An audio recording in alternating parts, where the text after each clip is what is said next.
Hello and thank you for joining the midweek edition of Journalist Hangout. I'm Ayodele Uzubakun. It's the second day of the new year and the general election is just 44 days away. How set are you for the polls?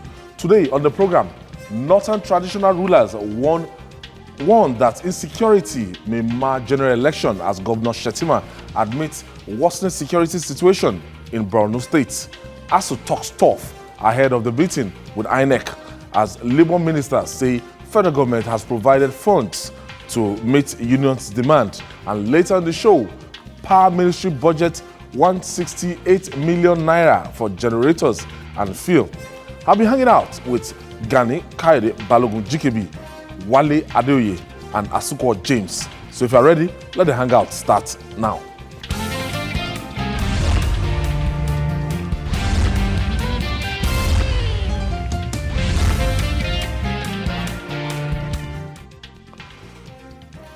Thanks for joining us once again. Security-wise, the year 2018 was the most challenging one in Nigeria. The country was almost sapped, contending with insurgency and banditry, farmers, herders, clashes, kidnapping, and other forms of crimes. Now, in an election year, there is a call for concern. The Northern Traditional Rulers Council Assembly has warned that insecurity may mar the conduct of this year's general election. In a communique released after its meeting in Sokoto on Tuesday, the association described the election year as crucial, urging politicians to honor the signed peace accord and ensure a free and fair polls. Also worrisome is the security situation in the northeast, Borno State. The governor of the state, Kashim Shettima, admitted that the security situation in the troubled state is worsening, but refused to apportion blame. Speaking at a security meeting in Maiduguri, the governor urged citizens not to engage in blame games over the perceived failure of the soldiers as they are doing their best to curtail the insurgents. Wale Adeoye, let me start from you. If the governor, because from reports we've been hearing from those attacks in Borno State recently, it has been a constant thing and has been making headline.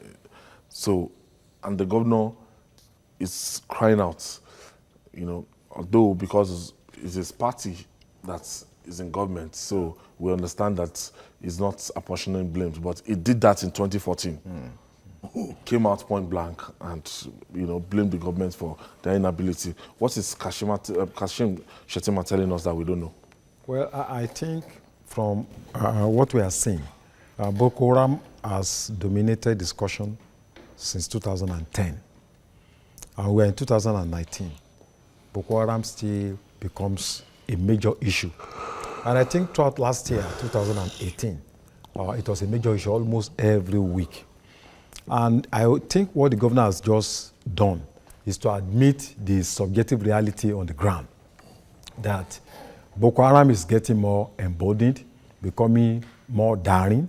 For Boko Haram to attack the headquarters of the multinational joint task force, and sack the place in Baga. I mean, that is one of the most audacious steps that any terrorist organization can take. And if you also look at the number of casualties on the part of Nigerian soldiers, so I think there's a very serious problem going on in the Northeast.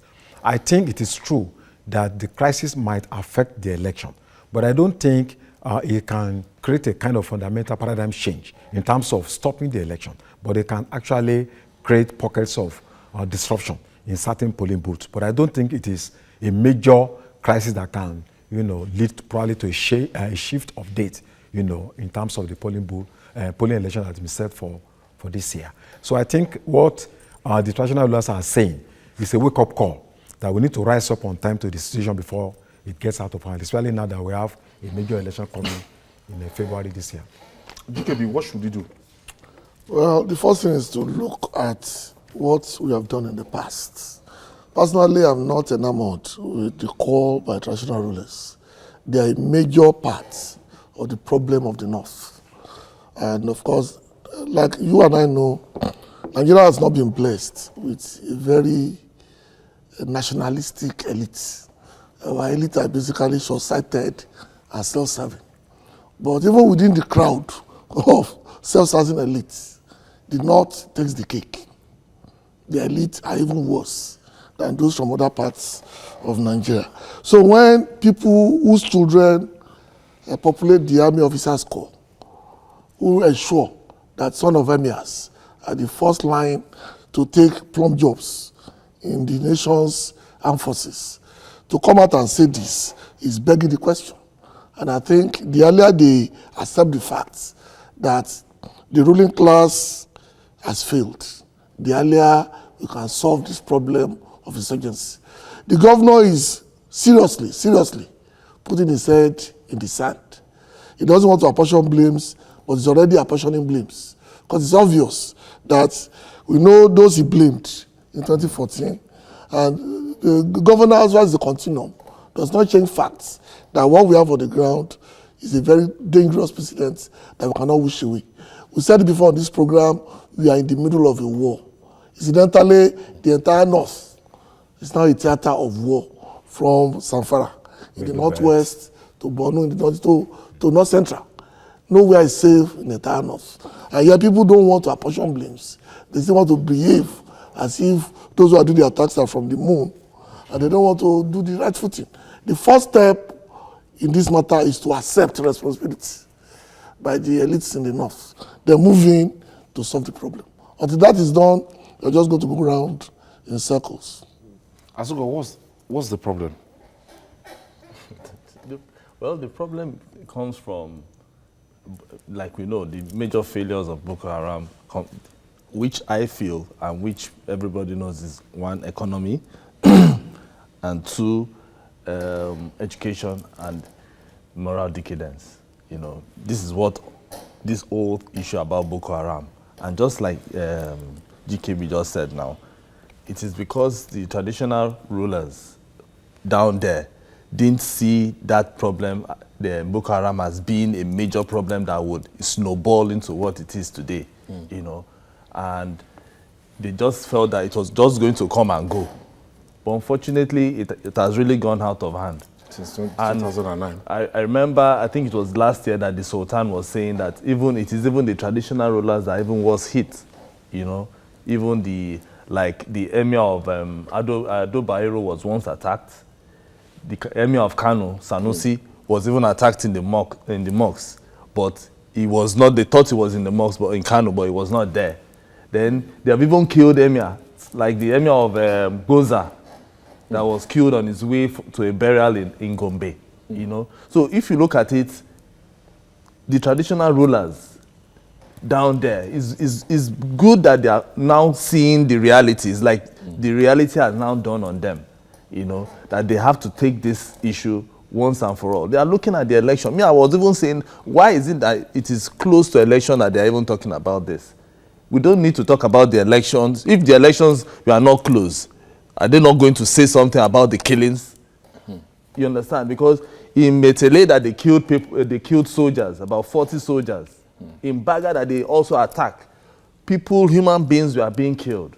So the traditional rulers in the north would have sat down even before the election and not even bring the election and begin to say something about the election. They are supposed to first say, okay, that there's a big problem in the north, and that which is Boko Haram. And how do we deal with it? To deal with it is first to make sure that their children get proper education, and they force the governors to make sure that education is made priority. You know, then also to force the governors to make sure that the youth are properly engaged, not giving them handouts. Because when once a youth has something to do, he won't go ahead and begin to carry arms, and he will not be manipulated. You know, and if they are given proper education, they won't be easy targets. You know, for them to be manipulated by these insurgents. You know, so the traditional rulers in the north, they have a huge task at hand right now. It is not about the election. I bet you, after these issues, after this discussion that they are having right now, if they don't engage the youth, we will still go back to the same problem. after 4 years. Because now the election will come and it will go. Then after that, what happens? Boko Haram will continue. And God forbid, we don't want it to continue. That is why we want it to end, because human lives are being lost. Our soldiers are dying daily. Our soldiers are dying daily, and they need the traditional rulers to give them intelligence reports on what is happening around their vicinity, because that is the only way the Nigerian army can win this war. Wale, I read somewhere that some villagers, out of fear that the Nigerian soldiers, Nigerian troops might not be able to protect them against these people, had to forcefully cooperate with the insurgents. And right now, they're like the intelligent arm of the insurgents. They see things and they come back to tell the insurgents, and they cook for the insurgents, and in return, the terrorists are protecting them, sort of. Well, preservation and security is natural. If you know a particular group can give you better protection, then it's natural that you seek for, you call that kind of organization to come and protect you.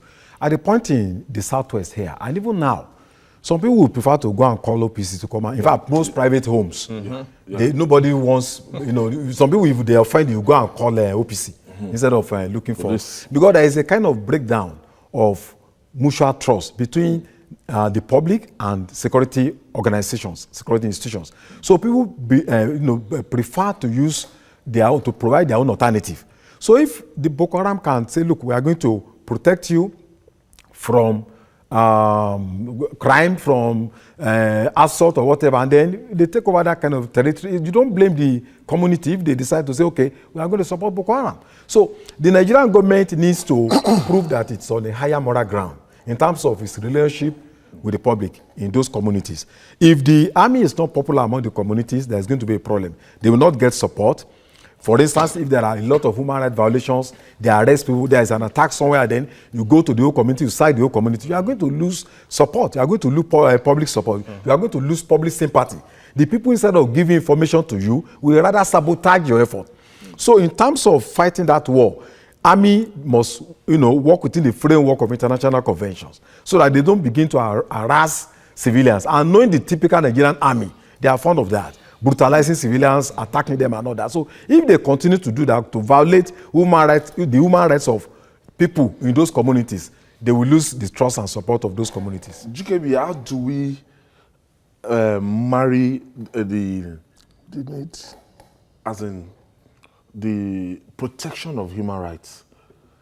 These are terrorists that they will use anti-aircraft guns to kill human beings. And the Amnesty International and people are still asking for a fair deal for the way these soldiers treat them. And they're saying these are terrorists. Yeah, they are. No books have been written on how to fight terrorism. Every country is flying by the hair on how to solve the problem. This is not the conventional war that is protected by the Geneva Convention.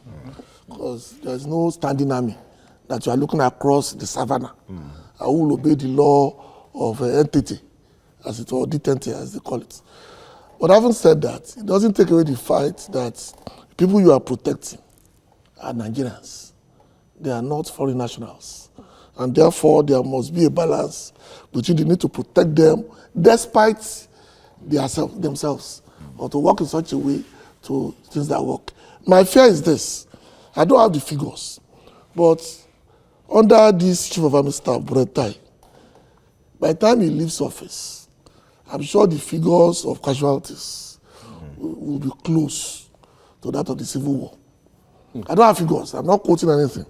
I'm just telling you based on things that we've heard, a number of casualties that these are taken both within the army and outside.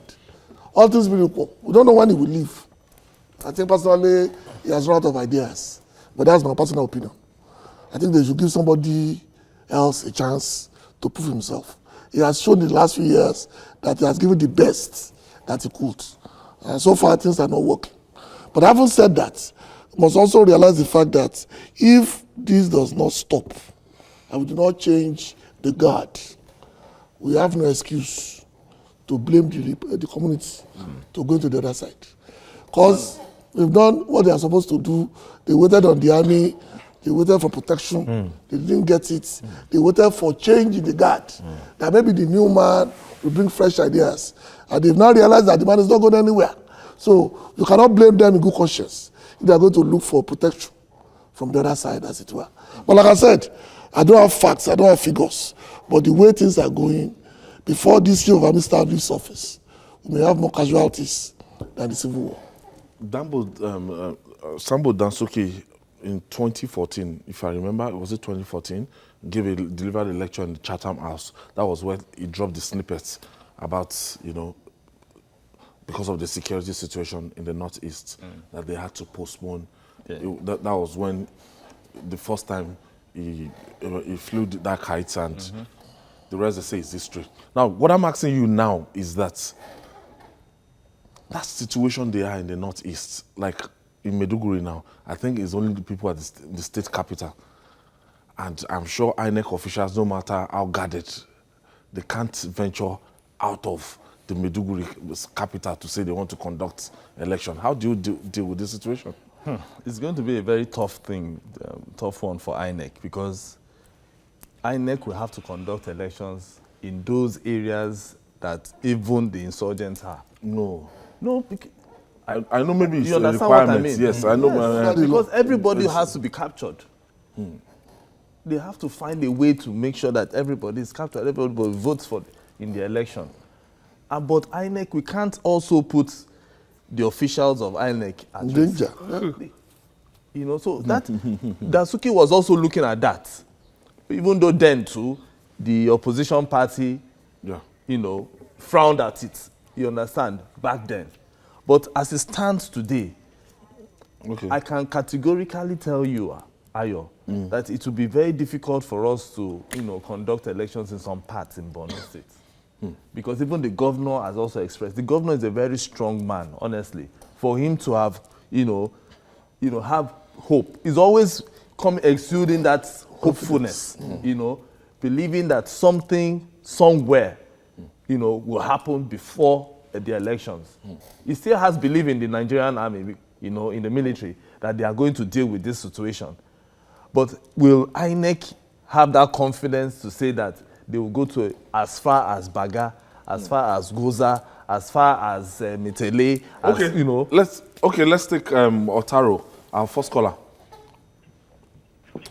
Otaro is calling from Lagos. Thank you for joining us, Otaro. Hello? Yes, Happy New Year, Otaro. Yeah. Well done, good evening. SRGKB, my boss, this is Obusi speaking. Okay. This Boko Haram thing, I think the northern elites are just deceiving us. The truth is, why now, when the election is drawing near? As a matter of fact, I grew up in the barracks. I understand the strength of the Nigerian army. But the reason why they are failing in their duties is because there are too many betrayers, traitors. From politicians to even traditional rulers. If they don't have empathy for Boko Haram activities, I can assure you that the day they sincerely want to stop the activity of Boko Haram, that day it will stop. I can assure you, in Yoruba land, I grew up in the southwest, there is no way you have mischiefs happening somewhere in Yoruba land and the traditional rulers will say they are not aware or they don't know them. They know them. So they are just beating around the bush. I believe this thing has become commerce. Thank you, Otaro. Thank you for that contribution. That is a very big statement, that it has become commerce. Commerce for who? It might be the traditional, maybe the military. It might be, you understand? Because it keeps going and going. But my own pain is that the number of people that are dying on a daily basis because of these attacks. And if you look at it, Ayo, the last set of people that came from Baga to Maiduguri, what the residents were saying was that the insurgents are not after the residents, but after our military. They are after the soldiers that are fighting the war.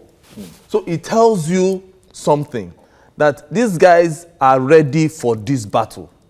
And they are ready to, kill more of our soldiers. And the traditional rulers they have to sit down to analyze this thing. And that is they have to gather more intelligence to give to the military. And like you are saying, it's like the service chiefs have really, really run out of ideas. They have really lost this war. They have lost the war. So they have to find a situation, because we are now looking at a serious humanitarian crisis in Maiduguri right now. And that is why the governor is crying out. On Monday, he had to, security meeting, he had to call an emergency meeting, because he was looking at both the security situation in Maiduguri as well as the humanitarian crisis that is going to come. The Harmattan season, yesterday we said it, Harmattan is still very, very severe in the north at this period. And the pictures we have, Ayo, it is not a good sign. Not a good sign. While are they wrapping up on this now, what can the government do?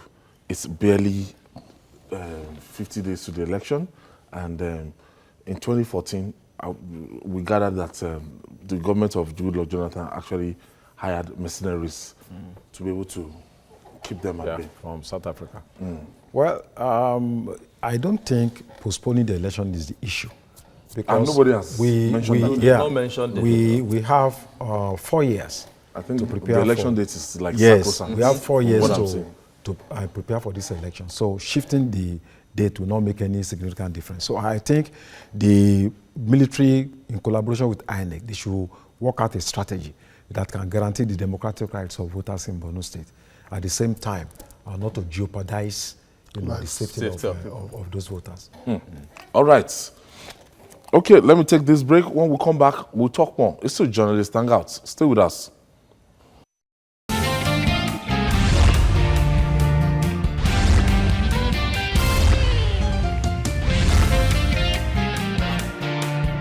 Welcome back. This is Journalist Hangout.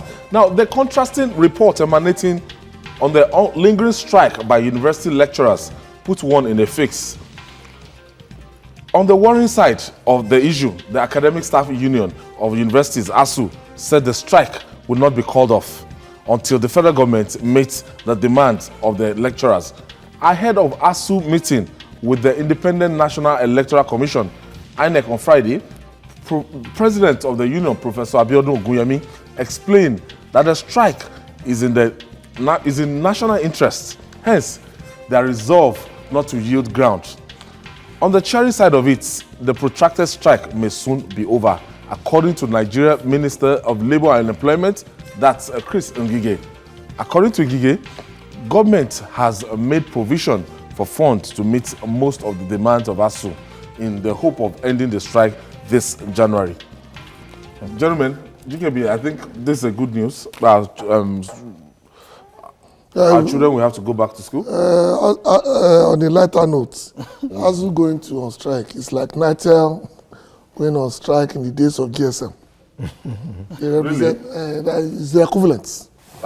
Because of the number of private universities in the system. That's a fallacy. No. People. The point I'm making is that they are the not. number of people that can afford those private universities. The point I'm making is that they don't seem to have the same level of clout that they had 10, 20, 30 years ago. Yeah. Now I get That's the point I'm saying. Okay. Because a lot of people now have options.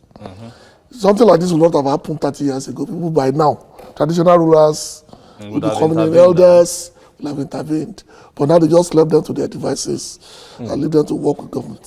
That's the lighter part of the system. But seriously, somebody must draw a line in the sand. Governments upon governments have made promises and they failed when it comes to us. Almost all what they're asking for has nothing to do with their salaries. Infrastructure, equipment, things that will make universities truly university. And remember, we have no university in the top 100 universities in the world. We don't have any. We have departments that are isolated for their specialty. But as a university, we have none. And that's a disgrace for a country that has produced graduates for the last 150 years. And that, to me, is a travesty of justice on the part of government. But it does not take away the fact that ASUU themselves and their members also have issues they have to deal with when you are negotiating with government. Government is negotiating from a position of strength. Like I said, they know that they can tally them along for as long as they can, and absolutely nothing will happen. And this is what we are looking at. 3 years ago, they went on a strike. 20 years ago, people spent 6-9 months at home. We've been through this road before. And unless and until a president or a government decide on their own that they're going to frontally tackle problem of education in Nigeria or problem of higher education in Nigeria, it's not a way to solve it once and for all. We are going to come back to this point somewhere in the near future. Wale? Well, I think, like you have said, there are so many reasons why Nigerians may appear to be contemptuous of ASUU. It's not because ASUU is not a progressive organization, but Nigerians over the years, we have, you know, the value we attach to education has diminished. Because if you look at the demands of ASUU, it goes back to 2009. They said they wanted the government to have, you know, a roadmap, 5 years, that government should invest 1.3 trillion into education. This money should be spread over 5 years. To me, that has nothing to do with individual lecturers. It's about the future, you know, the future of industry, the future of the knowledge-driven sector, you know, the future of our children. And since that 2019, less than 200 billion has been paid, and that money was paid by the Jonathan administration. So in 2017, when ASUU had another meeting with this current government, there were negotiations, and then the Buhari government promised that they will pay out of that money. But up till now, nothing has been paid. That money is supposed to fund infrastructure, research. In most countries, it is the universities that drive the industrial base. The jet fighters, the handsets they are using, computer, they are driven by the university system. When they have a kind of invention, they said to the corporate world, that turn them into items that people can buy and sell. So they are saying that, look, our universities should go back, should regain its lost glory. In the 70s, when you graduate from University of Ibadan, people will beg you to come and work in UK. People will beg you to come and lecture in Ghana. People will be begging you to come and work in the US. But any graduate of Nigeria now from, you know, the 1990s, if you graduate as a medical doctor or as a lawyer, you still go back and take another examination. Yes. So the importance they attach to education it has diminished over the years. And that will affect output nationally. And apart from that, they are also asking for that ASUU should be allowed to manage its pension. Because they will make pension contributions and then they don't know what happens to those funds. So ASUU applied for license. Now look, we are big enough to manage our own money, but federal government has refused to release that fund to them.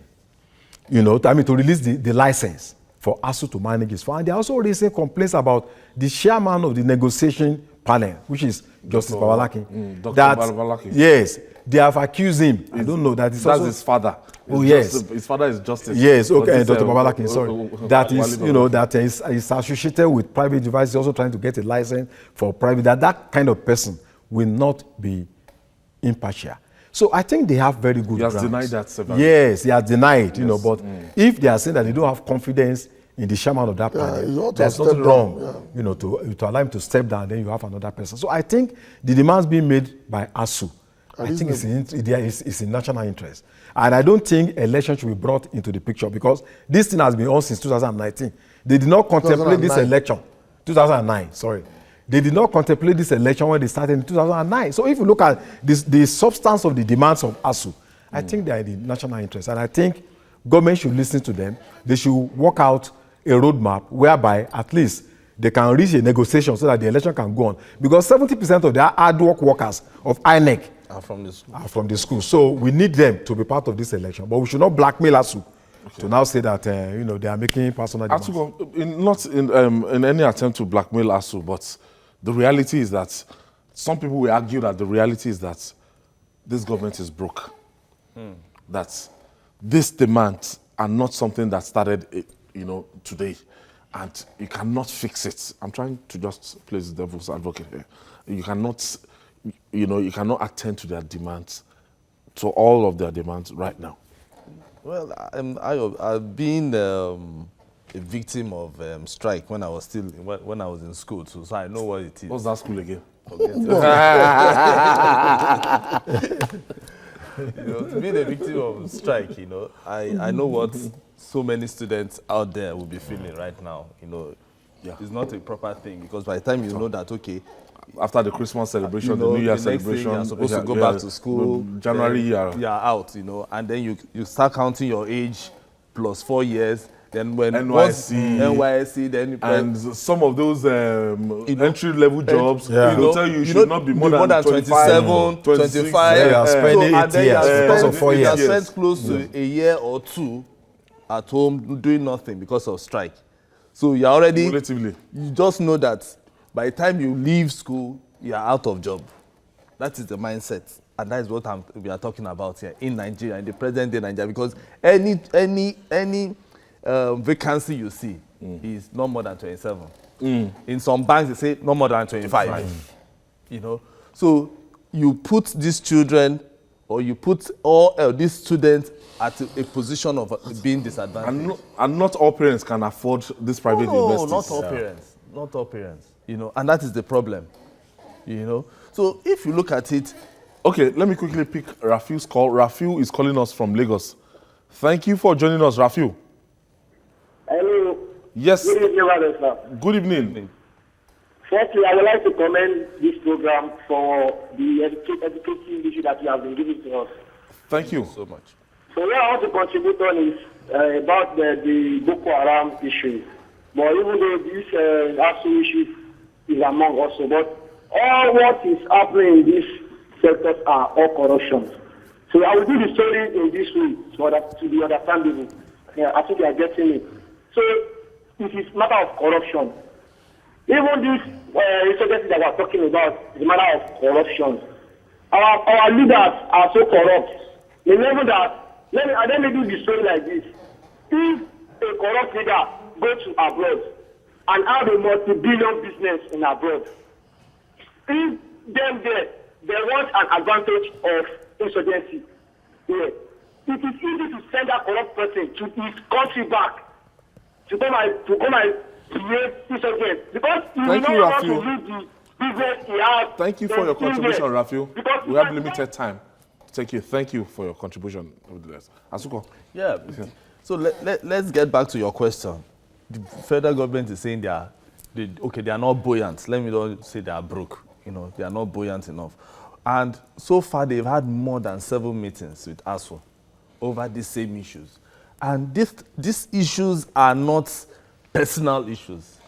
They are issues that is more national. Talking about making sure that the public universities are well equipped and they will be able to match international standards. Over time. That could have over time, not immediately. Yes. And how much is this money? Let me tell you, by the time I remember then when they even signed the agreement, it was 1.1 trillion or thereabout. Was it up to trillion? 1.3 trillion. 1.3 trillion. Okay. Now, if you now start to look at the indices with all the recession, inflation, with everything, inflation and all that 1.3 is like chicken change now. 500 now. You understand? So you just have to times it. So ASU is supposed to even ask for more now.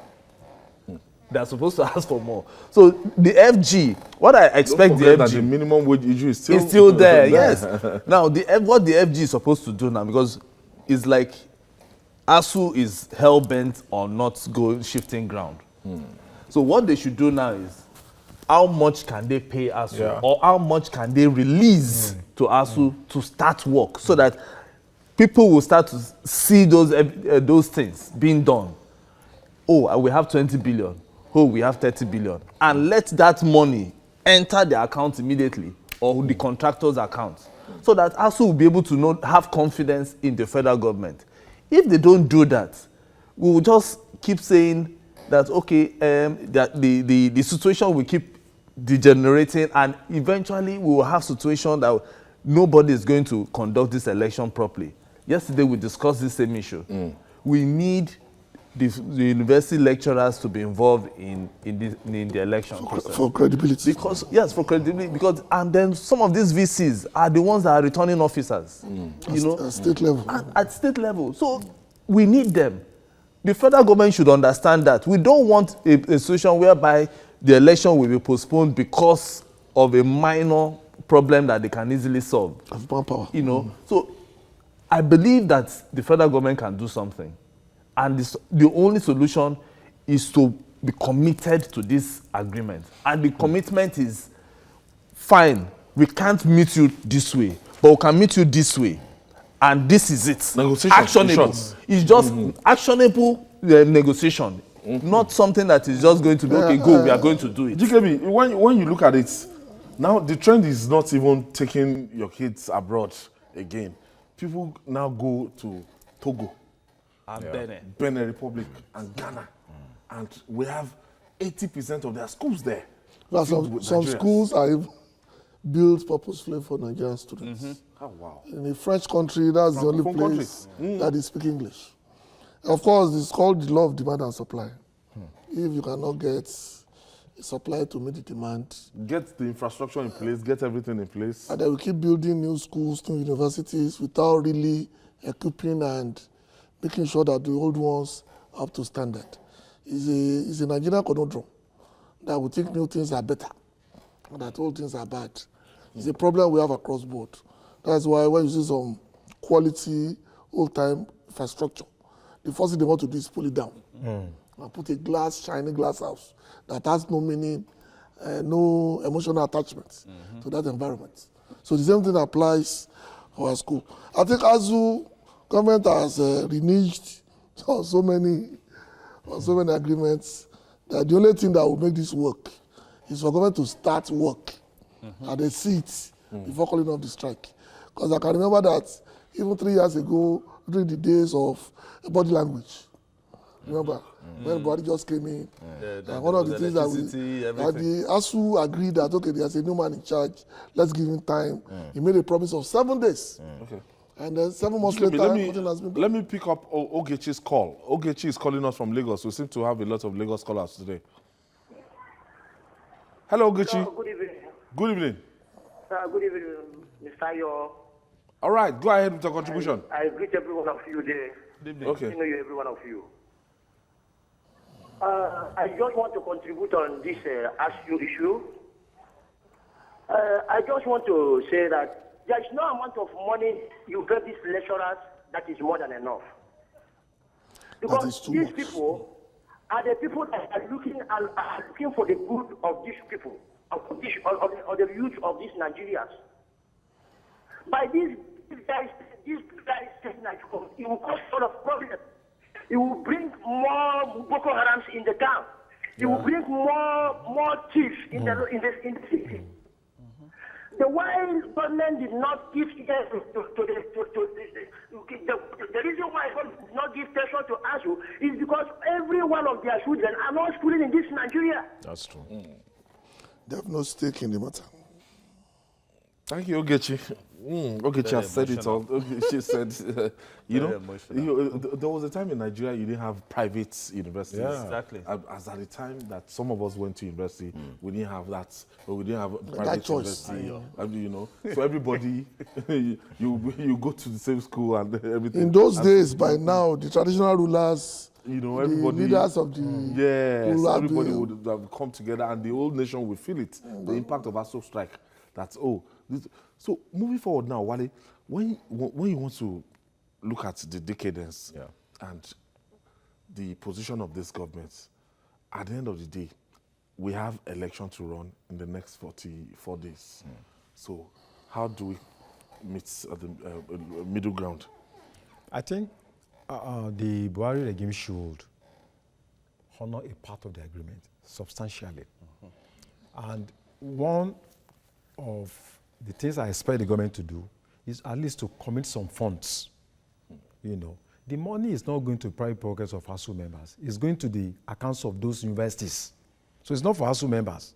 So if it's about 50 billion, if it's 20 billion, government should put down something. Sign of good faith. A sign of, because it's 4 years now, government should put something. on the table. All right, we have to move on. For years, Nigeria has wallowed in power supply conundrum. That hope seemed forlorn. What still?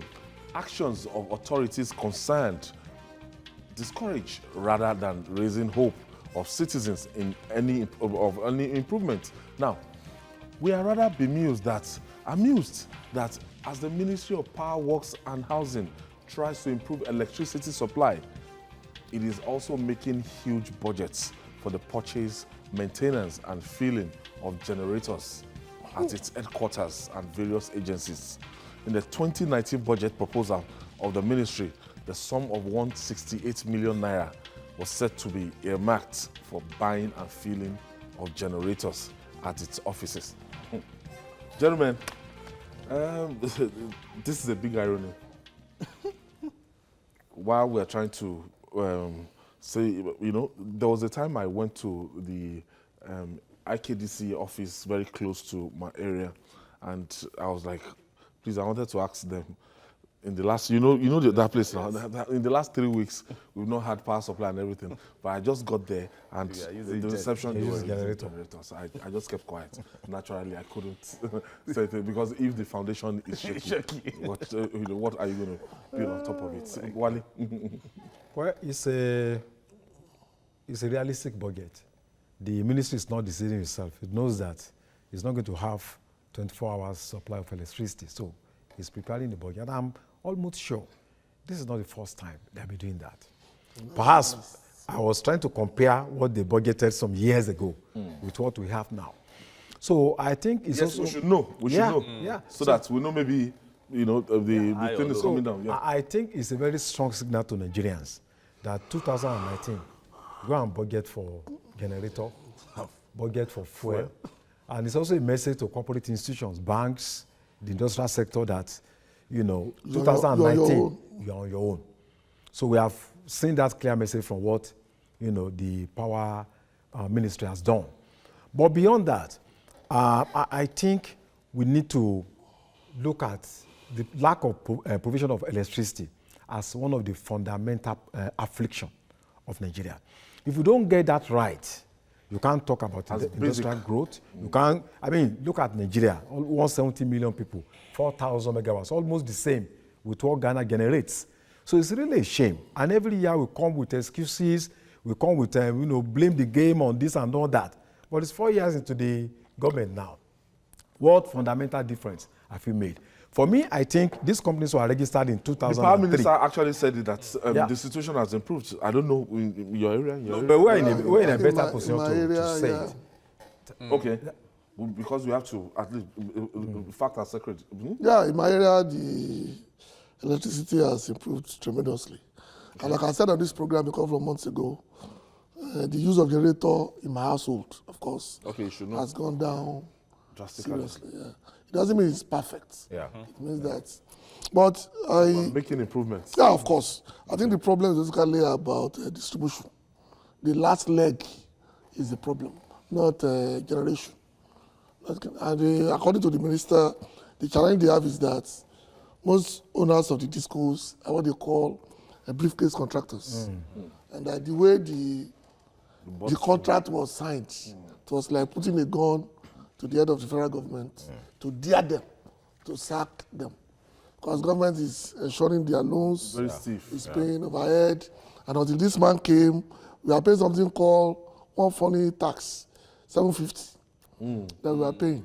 Maintenance. That's a name, I forgot. Maintenance. Something. Every month. And then we came on this program and we listed that if there are 1 million households in Nigeria paying 750 every month, then we are looking at something close to 775 billion. Free money. It's not tied to performance. Maintenance cost or something. It's not tied to anything. It's just that you must pay because you are unfortunate to be living in Nigeria at that particular point in time. And we are waiting for what they will do this year because the thing will lapse in 2019. And then we'll see whether there will be any difference. What will lapse? The discos license. Okay. To bring in new investors. Okay. They'll bring in new investors.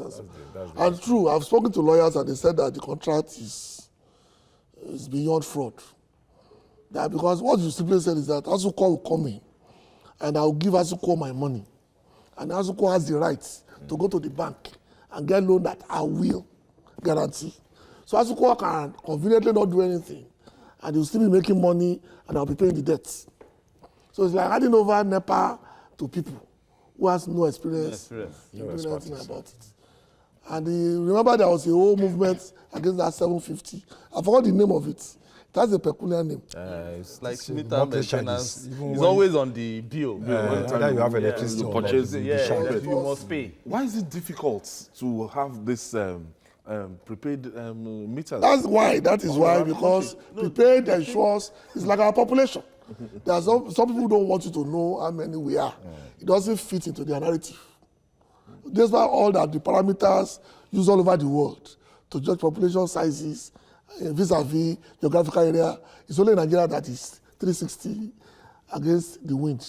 So the same thing applies to prepaid, because prepaid will tell you your consumption. I can't remember the last time I saw any of the officials in my vicinity, because you're always at work. You are prepaid now. Because they're always moving around. Okay. Because I still use estimated. I've gone to their office, several times. Old school. It's not my fault. No, the thing is, it's not my fault, because I've gone to their office. Everything. Give me the prepaid meter, because I want the prepaid, because I know how you are enjoying prepaid meters. You can regulate what you use. I can regulate. I can say, okay, no, please you switch off, and I know that, okay, maybe it's just one appliance that is working and things like that. But these discos, they know that once everybody has prepaid meters, they'll be running at a loss. How? Why? Because right now, if estimated billing is high, that is where they are making money. Oh, that's not. They are making money from the estimated billing, because they know that whether you use or you don't use, they'll still bring that estimated. They'll bring it. They must bring bill for you. You must be paying something, In fact, they came with an idea last year that was so bad. They said they would join people together, I think about 10 people. You will now be responsible for the other 9 if they default. I said prepaid. I didn't say pre-join. That's what you're trying to tell me. They said, I said, no. Give me a meter. I will be responsible. I will pay. And that's what they are doing. They do not want anybody to get prepaid meters. It's true, because even if your prepaid meter gets faulty, and you go ahead it's like they don't even have replacement for their home prepaid meters. It's as bad as that. So if they can't give me that I even want, and somebody who already has a faulty one, they will tell you to now buy, as in to buy a full prepaid meter. I think the discos are supposed to be working the way the telecoms are supposed to be working. Whereby once you have issues, they are supposed to solve your problem, because they know that you're a customer. But this one, they will just do it as if they are doing favor. It's like a favor to them. And if you don't want that one, you know what? We have this one for you, which is the estimated. So keep paying the 10,000, the 20,000, the 40,000, depending on the location that you have, because it's based on location now. If you are staying in Lekki and you are doing estimated billing, I bet you 1 month you are paying 100,000. That's for no Lekki more. People. Then if you are in the densely populated area, they will know that maybe if you are staying in Phase 1 and Phase 2, by the time they bring like 10,000, depending on the number of small rooms that are there, when they share the 2,000, 1,000, people will be happy. Even at that, people still don't pay because of the economy. So the prepaid meter is very important. But if you are talking about the issue at hand, I'm even surprised that the Power Ministry is even budgeting money for next year to buy generators, to service generators and all that. Well, that's right. What happens, see, Ayo, I've gone to so many houses, even in Abuja, they are not connected to the national grid. What they use is solar. So why can't the Power Ministry look at that option of solar? The entire Power Ministry, they can do it to encourage other people. Or wind. Or wind. Yeah, Abuja is always hot. So why can't they do solar energy for the headquarters? They can do it.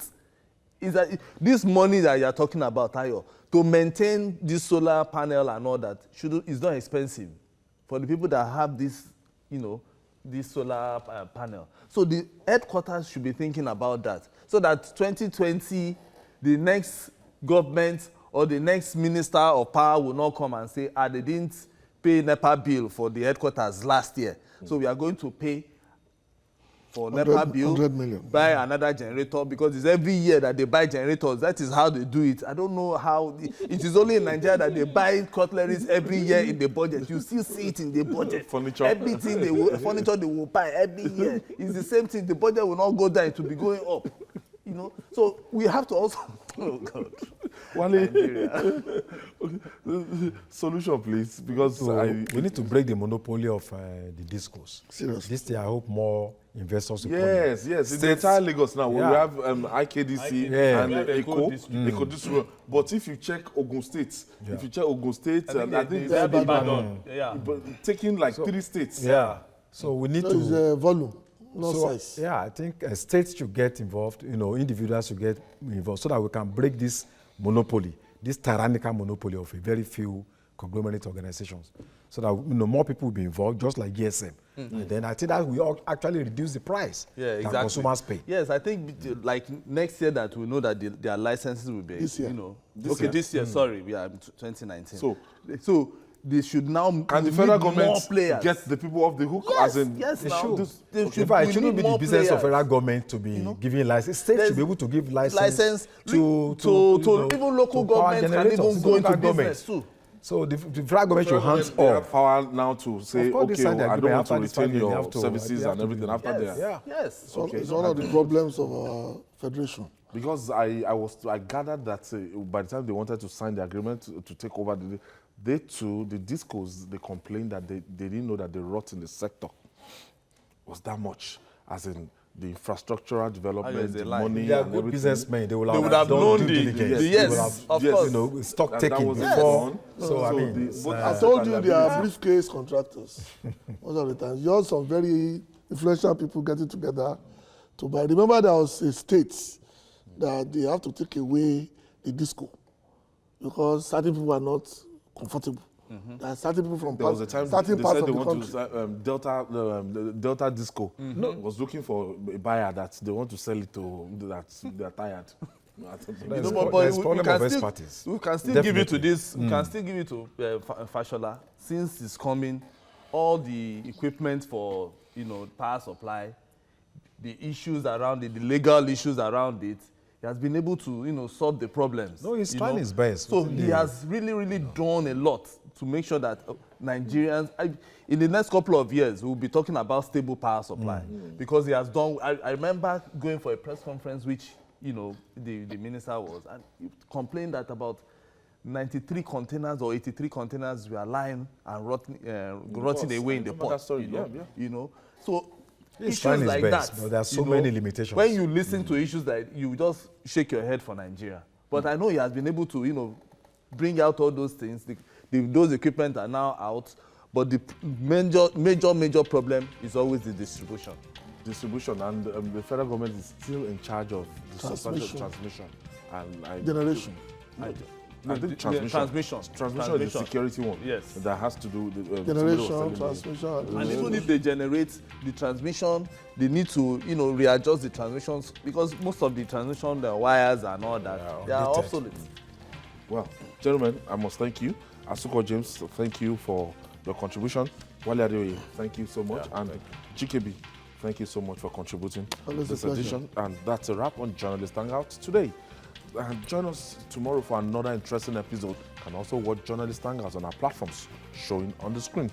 We're on youtube.com/TVC News Nigeria. Our feedback channel is Journalist Hangouts at tvcnews.tv. But I'm Ayodele Uzubaku. Bye for now, and God bless Nigeria.